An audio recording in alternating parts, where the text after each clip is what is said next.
오늘 이야기 나눌 주제는요, 바로 자가 면역 질환입니다.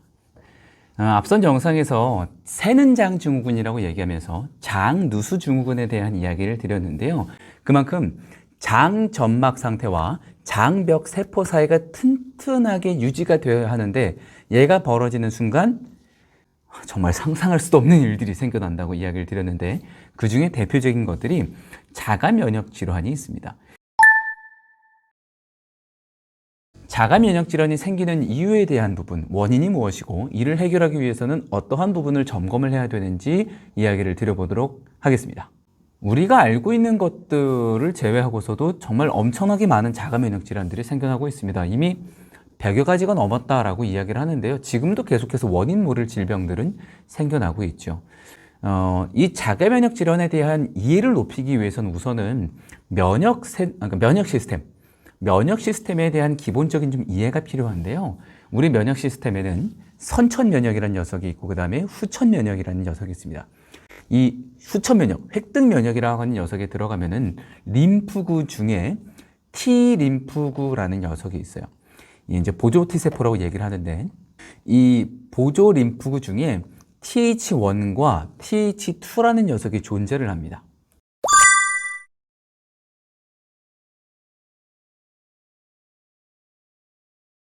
자, 이렇게 TH1과 TH2가 시소처럼 균형 잡혀 있는 상태로 움직여줘야 우리 몸이, 우리 면역 생태계가 원활하게 돌아가는데, 이게 둘 중에 하나가 무너져 버렸다? 어떤 일이 생길까요? 장내 미생물에 대한 균형을 이야기 드렸을 때에도 유해균이 너무 많아도 안 되고요. 유해균이 너무 많아도 안 된다고 말씀을 드렸어요.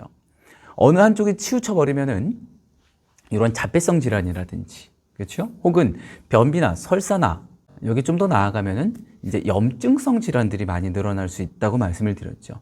그 중에서는 자가 면역 질환도 포함이 되어 있습니다. 자, 다시 돌아와서 이 TH1과 TH2가 무너지게 되면 어떤 일이 되냐면, 일단 TH1이 무너지게 되면, 그러니까 TH1이 얘가 더 높은 거예요. 이 암에 걸릴 수 있는 위험이 높아집니다. 자, 왜냐하면 앞서 말씀드렸던 것처럼 NK세포와 함께 바이러스성 세포들을 죽인다고 말씀을 드렸는데, 우리 인체에서요, 비정상적으로 자라나는 암세포가 매일 3,000개에서 5,000개 정도 된다고 합니다. 그런데 얘가 증식하지 않고 계속 죽을 수 있는 이유는 뭐예요? NK세포와 이렇게 TH1, 이 보조 T림프구의 상태가 멀쩡하다는 거예요. 그런데 이게 균형이 무너졌어. TH1만 너무 높아 버려가지고 TH2가 약해져서, 그럼 어떻게 돼요? 비정상적으로 자라나는 이 면역세포를 죽이는데 제 역할을 하지 못한다는 겁니다. 자, 그 다음에 TH2가 높아지면은요, 이 알레르기성 질환에 걸릴 수 있는 위험이 높아집니다. 비염, 천식, 아토피, 습진 같은 것들, 우리가 흔히 주변에서 많이 볼 수 있는 것들이죠. 이러한 부분들, 알레르기성 질환들이 높아질 수가 있기 때문에 이 두 녀석들의 균형이 어때야 된다? 한쪽으로 치우쳐야 된다? 아니요. 균형이 맞아야 되는 겁니다. 이렇게 면역세포들이 과흥분이 되어 있는 상태는 우리는 어떻게 해줘야 돼요? 낮춰줘야 돼요. 그래서 여기서 필요한 게 조절 T세포라고 얘기하는 헬퍼 T세포가 필요하는데, 얘가 지금 정상적으로 작동을 하는 상태예요? 정상을 하지 못하는 상태예요? 얘가 한쪽으로 치우쳐져 있으면 내려줘야 되는데 지금 못하고 있다는 얘기예요. 이 조절 T세포, 장내 미생물이 훈련시켜준다고 했는데, 이 중에서 단쇄 지방산이 하는 역할이 상당히 크다라고 말씀을 드릴 수가 있어요. 이 소화기관인 소장 중에 파이어판이라고 얘기했던 부분 혹시 기억하시나요? M세포라고 얘기하면서 이 파이어판 안으로 들어가면은 정말 다량의 인체의 거의 대부분의 림프절들이 밀집이 되어 있는 공간이 있다라고 말씀을 드렸는데, 파이어판 안으로 들어와서 세균들이나 바이러스들을 잡아먹고 여기에서 선천 면역계라든지 혹은 후천 면역계들이 정보를 받아서 군대를 양성을 해야 되는데, 얘가 무너지게 돼버리면 어떻게 해요? 안 되잖아요. 계속 과흥분 상태로 유지가 되잖아요. 장누수 편에서도 말씀을 드렸겠지만, 면역 상태가 일단 최우선적으로 가장 튼튼하게 유지가 되기 위해서는 장벽 세포가 느슨해지면 안 됩니다. 왜? 다양한 독소들이 혈관을 통해서 들어오기 때문에 면역세포들이 깜짝 놀라서 일단 활동을 하는데 얘들이 야 큰일 났어 빨리빨리 움직여야 돼 라고 하면서 기민하게 움직일 텐데 이 기민하게 움직이는 게 어때요? 적당히 적절하게 움직여줘야 되는데 조절이 안 되는 순간 오마이갓 혐기성 물질들이 들어오지 않았음에도 불구하고 정상세포를 공격하는 일들이 생겨져 버린다는 겁니다. 정상세포를 공격하게 된다는 것, 즉 염증이 생긴다라고 이야기를 하는 건데요. 여기서 좀 더 나아가면 염증성 장질환에 대한 이야기를 드렸었어요. 기본적으로 장염을 시작으로 해서 궤양성염, 그리고 이게 더 지속이 돼서 반복이 되면 암으로 가거나 혹은 대장을 혹은 소화기관을 염증으로 뒤덮여지는 크론병에 대한 이야기를 드렸습니다. 이만큼요, 가장 기본인 장 점막 상태와 면역 세포들의 이 균형이 맞지를 않아 버리면 되돌릴 수가 없는 거예요.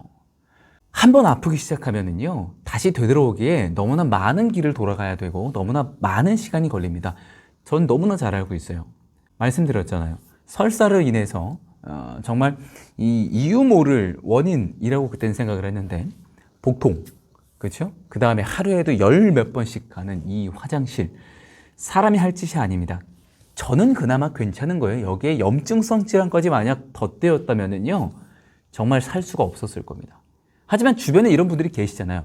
장 속 생태계, 즉 장 플로라라고 얘기하는데 장 속 생태계의 균형이 맞아줘야 우리가 이 면역 상태들이 기민하게 과민성으로 움직이는 것들을 조절시켜 줄 수가 있다는 얘기가 되는 겁니다.